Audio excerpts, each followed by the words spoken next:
Hello students, आज हम अपनी लेक्चर सीरीज को कंटिन्यू करेंगे। हम सेकेंड लेक्चर पे हैं, the rise of nationalism in Europe के।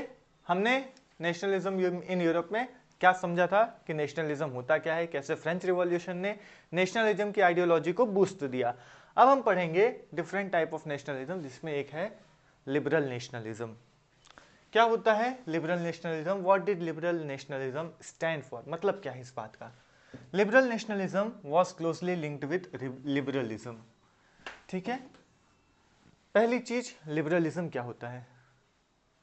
जैसे हमने पढ़ा था फ्रेंच रिवॉल्यूशन का motto liberty. Liberty means what? Freedom, आजादी।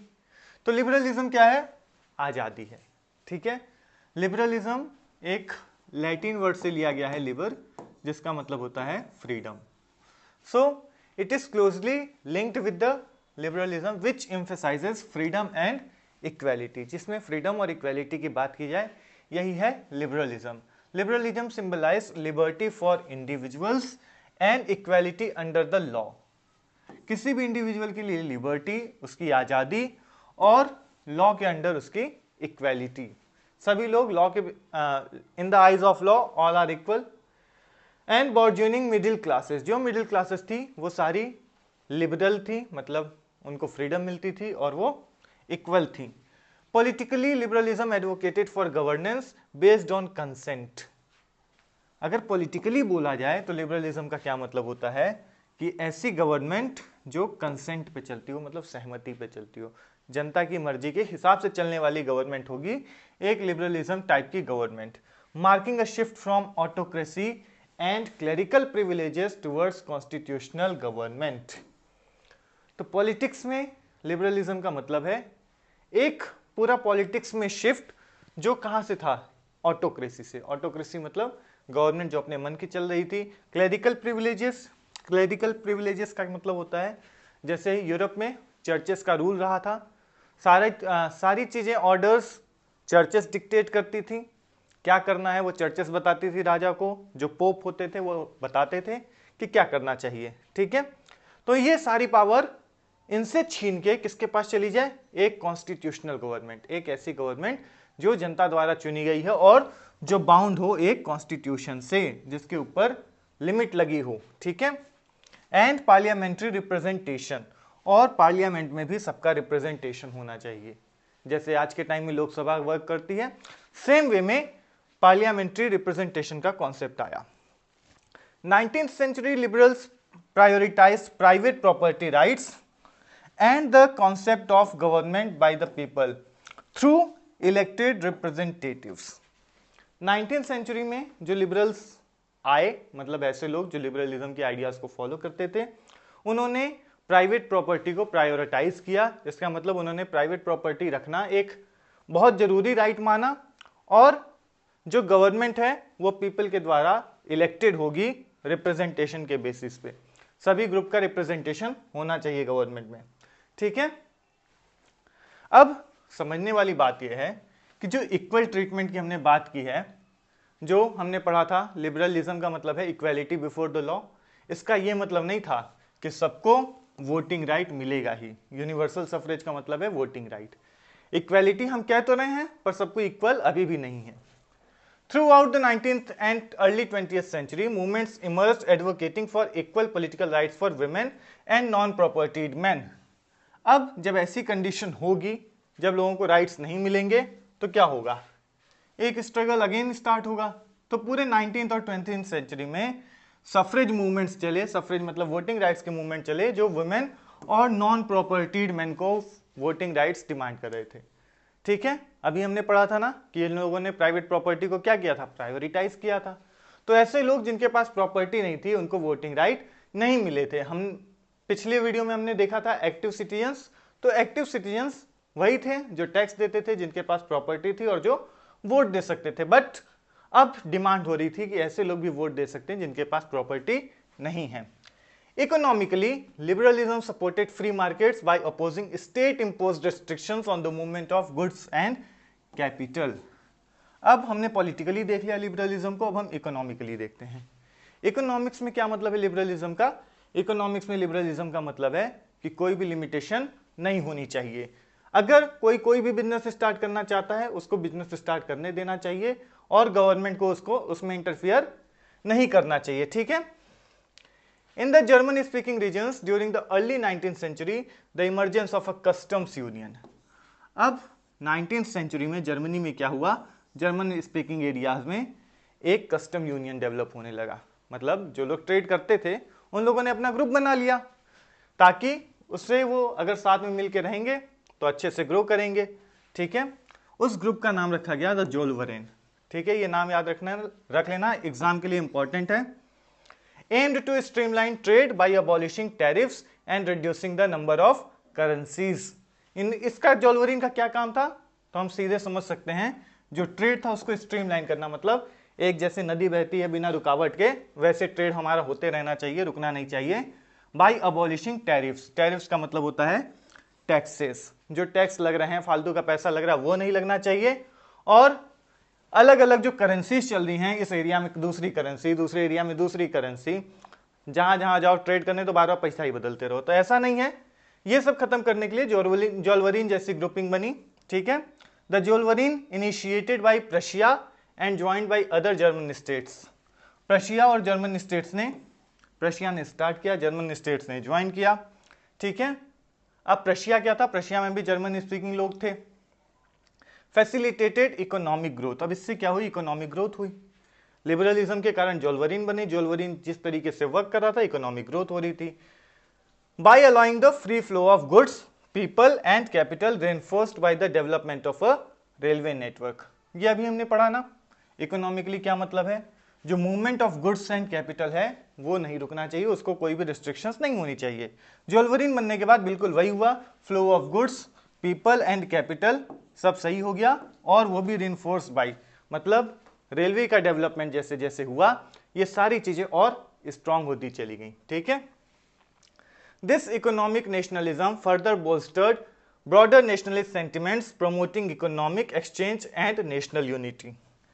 ये जो इकोनॉमिक नेशनलिज्म चल रहा था, अलग अलग ग्रुपिंग बनाने की वजह से लोगों का ट्रेड बढ़ रहा था। अब जिससे पैसे का फायदा होता है उससे रिलेशन अच्छा हो ही जाता है, वो भले किसी कास्ट का हो किसी ग्रुप का हो, अगर उससे तुम्हें पैसे का फायदा होने लगा तो वो अच्छी दोस्ती बन जाती है, ठीक है।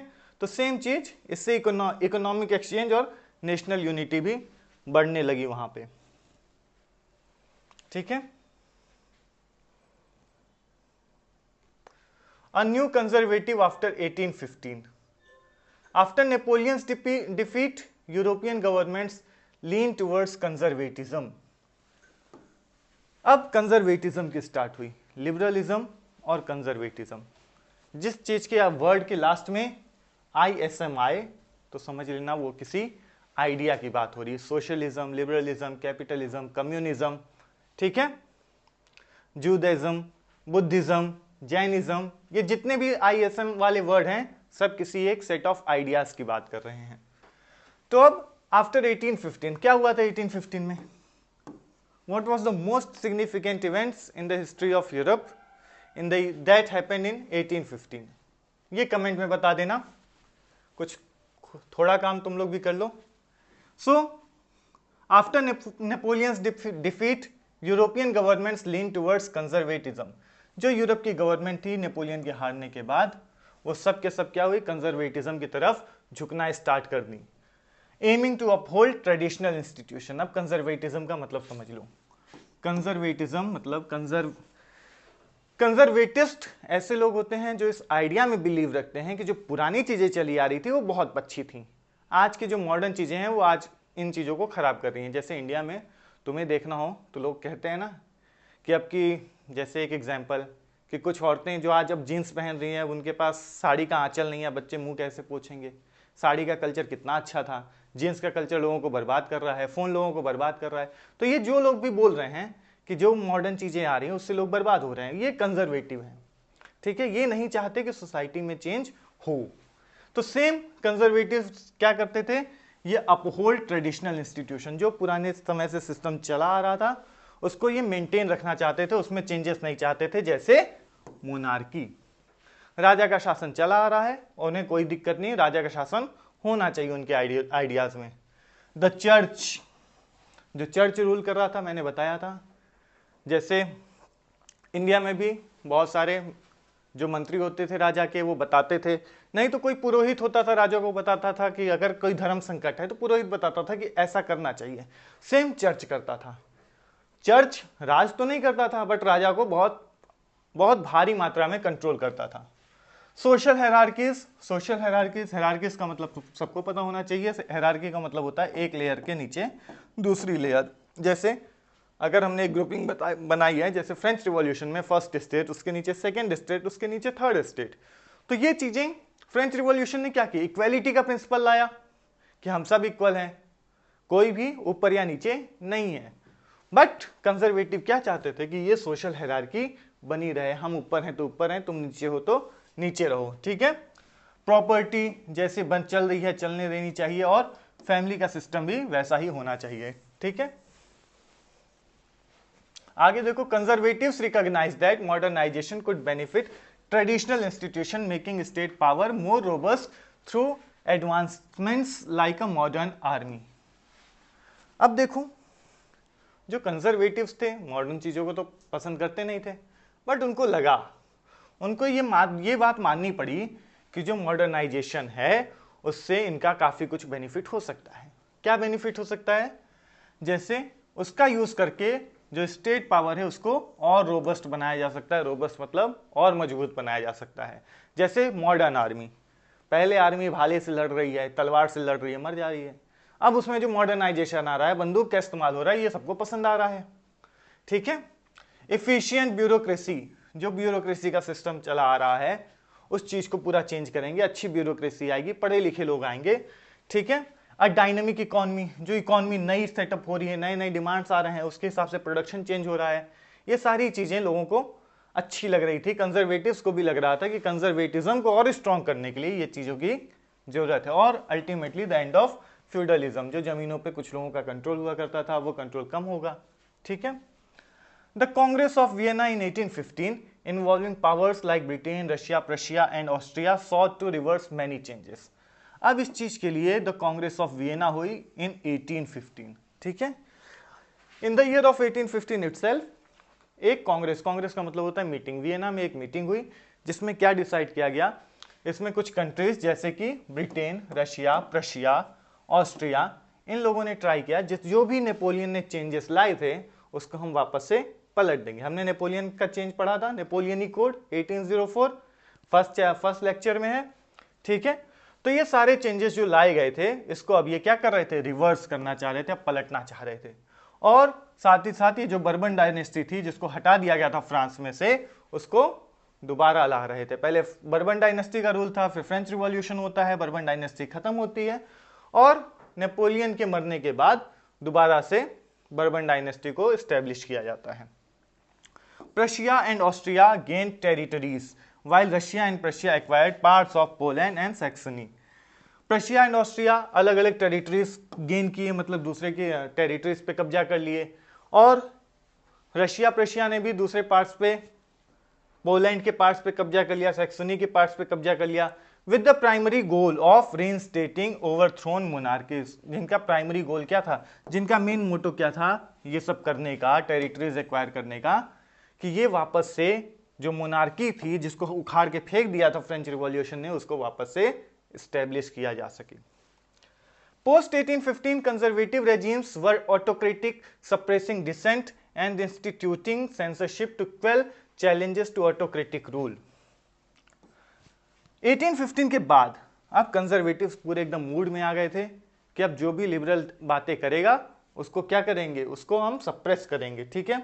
सप्रेसिंग डिसेंट, डिसेंट का मतलब कोई भी अगर खिलाफ में आवाज उठेगी तो उसको खत्म कर देंगे।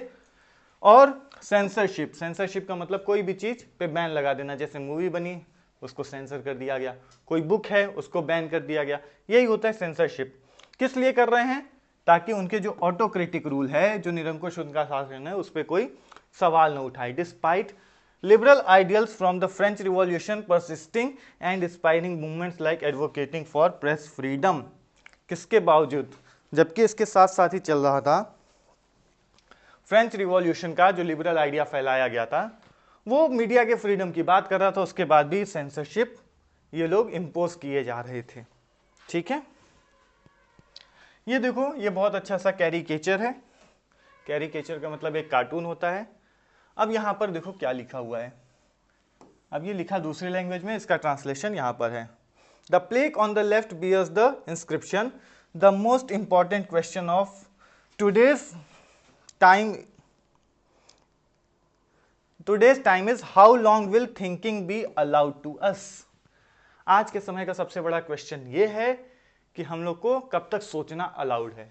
ठीक है, इन लोगों के मुंह पे पट्टी लगी है, दिमाग पे पट्टी लगी है, ताकि ये लोग कुछ नया सोच ना पाए। ये पूरा कंजर्वेटिव आइडियाज में जीते रहें, इनको कोई भी चेंज दो तो इनको चेंज पसंद ना आए। ठीक है, इस चीज को दिखाया गया है इस कैरिकेचर में, इस कार्टून में। आगे देखते हैं द रिवॉल्यूशनरीज। फ्रेंच रिवॉल्यूशन हुआ, नेपोलियन आए। नेपोलियन के हारने के बाद अगेन बर्बन डायनेस्टी को एस्टेब्लिश किया गया, फिर से रिवॉल्यूशनरीज का यूरोप में राइज होना स्टार्ट हो गया। इन 1815 secret societies were formed in many European states. अलग अलग यूरोपियन स्टेट्स में क्या हुई, सीक्रेट सोसाइटीज बनने लगी। सीक्रेट सोसाइटीज जो ग्राउंड के अंदर काम करती हैं, गवर्नमेंट को नहीं पता होता कि ऐसा कोई ग्रुप है, बट उनका एक प्रॉपर ग्रुप होता है जिसमें वो अपने पूरे आइडियाज को फैलाते रहते हैं। Revolutionary opposed monarchical forms and fought for liberty and freedom. इन्होंने मोनार्की को अपोज किया और लिबर्टी एंड फ्रीडम के लिए लड़ाइयां स्टार्ट रखी। ठीक है, most of these revolutionaries also saw the creation of nation states as a necessary part of this struggle for freedom. अब इसमें से जितने भी रिवॉल्यूशनरी थे उसमें से ज्यादा लोग चाहते थे कि नेशन स्टेट्स बने, मतलब एक नई कंट्री का फॉर्म ले।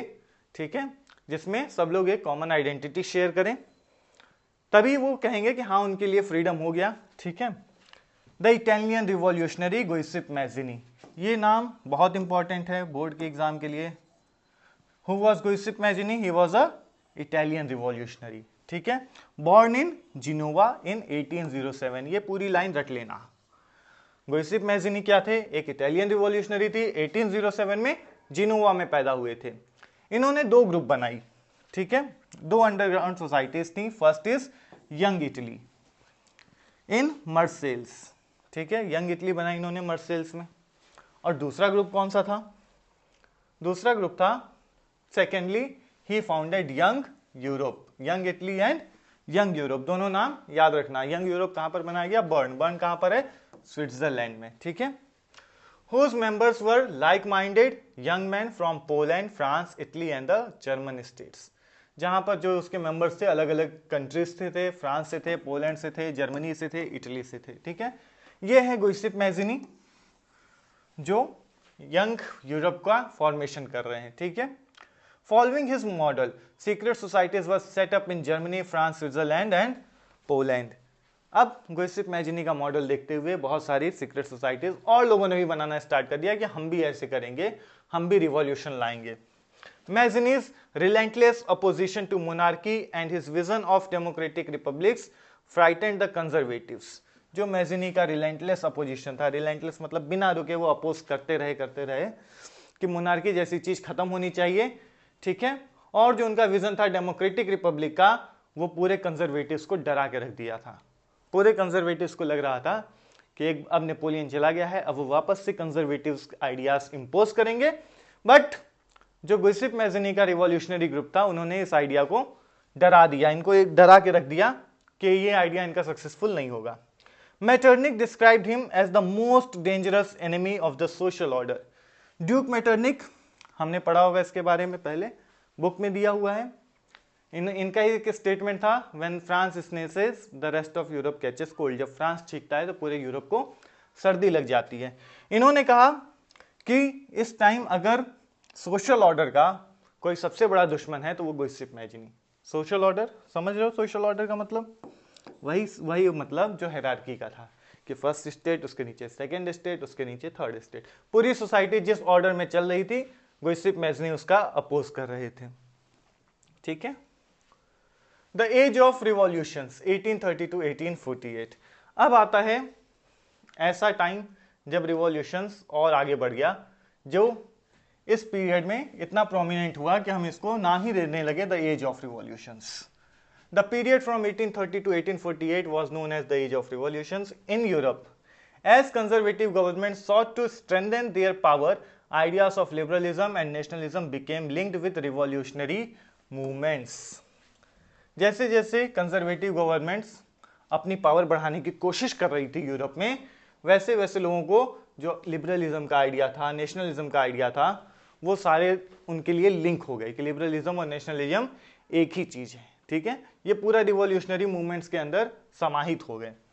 These revolutions occurred in various European regions like the Italian and German states, parts of the Ottoman Empire, Ireland and Poland. ये जो रिवॉल्यूशंस हुए ये बहुत सारे यूरोपियन रीजन्स में हुए, ऐसा नहीं किसी एक कंट्री तक सीमित रहा, पूरे यूरोप का रहा। इसलिए हम पूरे चैप्टर में क्या पढ़ रहे हैं, the rise of nationalism in Europe. पूरे यूरोप का नेशनलिज्म एक साथ चल रहा है अलग अलग कंट्रीज में। ठीक है, ये इटली में राइज हुआ, जर्मनी में हुआ और ऑटोमन एम्पायर में भी हुआ। ठीक है, आयरलैंड में हुआ, पोलैंड में हुआ, अलग अलग कंट्रीज में ये रिवॉल्यूशंस फैलते चले गए।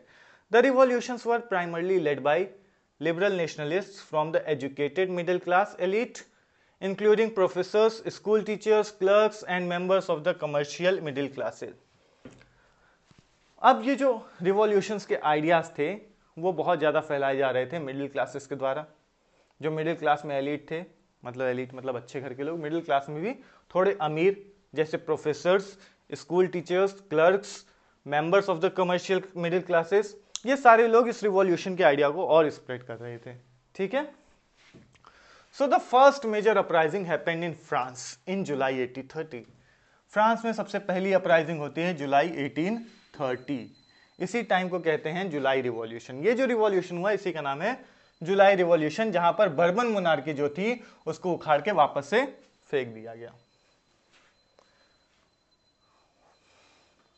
उसके बाद उन्होंने एक एस्टेब्लिश किया, क्या, एक constitutional monarchy headed by Louis Philippe. Louis Philippe France के नए किंग बनते हैं, बट ये किंग क्या है, एक कॉन्स्टिट्यूशनल मोनार्की। कॉन्स्टिट्यूशनल मोनार्की क्या है, राजा तो है बट राजा अपने मन का काम नहीं करेगा। राजा क्या करेगा, कॉन्स्टिट्यूशन जो कहेगा उसी के हिसाब से उसको चलना पड़ेगा, कॉन्स्टिट्यूशन से ऊपर राजा भी नहीं है। ठीक है, the July revolution in France inspired a similar movement in Brussels. France में जब रिवॉल्यूशन हुआ तो ब्रुसेल्स में भी रिवॉल्यूशन हो गया। वही जो स्टेटमेंट है वो याद रखो, जब फ्रांस छींकता है तो पूरे यूरोप को सर्दी लग जाती है।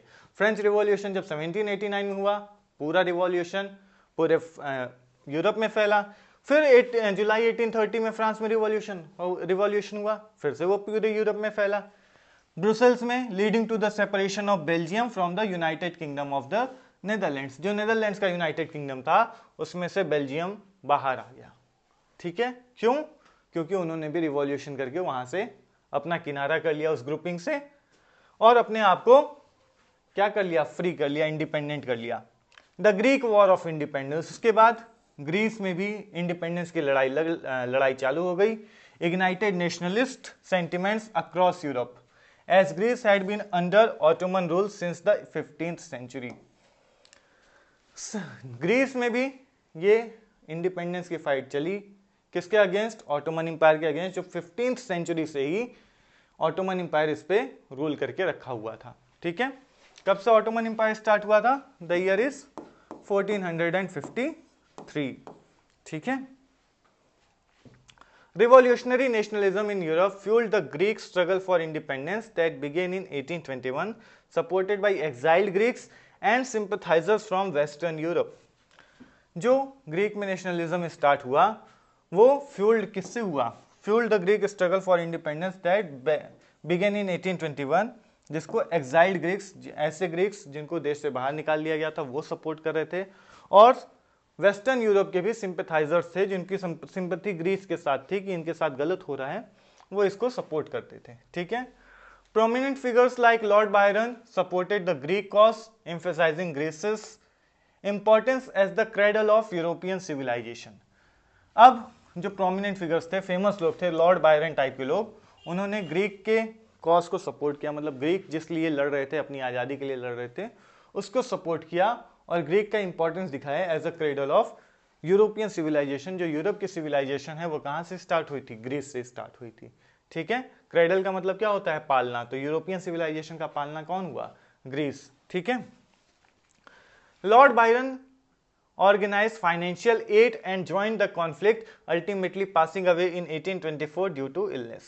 अब लॉर्ड बायरन ने ग्रीस के लिए क्या किया, बहुत सारे फाइनेंशियल एड मतलब पैसा इकट्ठा किया सपोर्ट करने के लिए, ताकि वो उस कॉन्फ्लिक्ट मतलब उस लड़ाई को और ज्वाइन कर सकें और उसको सपोर्ट करें। बट इन 1824 उनकी डेथ हो जाती है बीमारी की वजह से।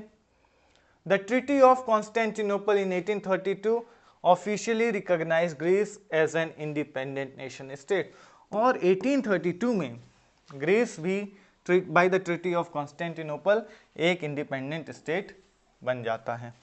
ठीक है, तो आज की वीडियो में इतना ही। अगली क्लास में हम देखेंगे कैसे यूनिफिकेशन हुआ इटली का, जर्मनी का और ब्रिटेन का भी केस देखेंगे, और साथ ही हम एक आंसर राइटिंग प्रैक्टिस चालू करेंगे जिसमें हम कुछ क्वेश्चंस लाएंगे प्रीवियस ईयर, उसके आंसर्स को देखेंगे, एनालाइज करेंगे। आप लोग खुद लिख के प्रैक्टिस करिएगा, फिर मॉडल आंसर देखिएगा और डिस्कस करेंगे कौन से पॉइंट्स इंक्लूड करने हैं, क्या लिखने का सही तरीका है, क्वेश्चन क्या क्या कहना चाह रहा है, हम सही समझ रहे हैं या नहीं, पूछ कुछ और रहा है, हम बता के कुछ और आ रहे हैं और हमें कॉन्फिडेंस है कि हम सही लिख रहे हैं।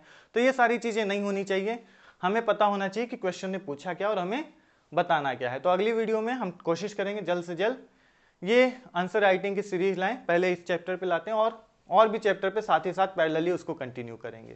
Thanks for watching this video, please like share and subscribe to the channel.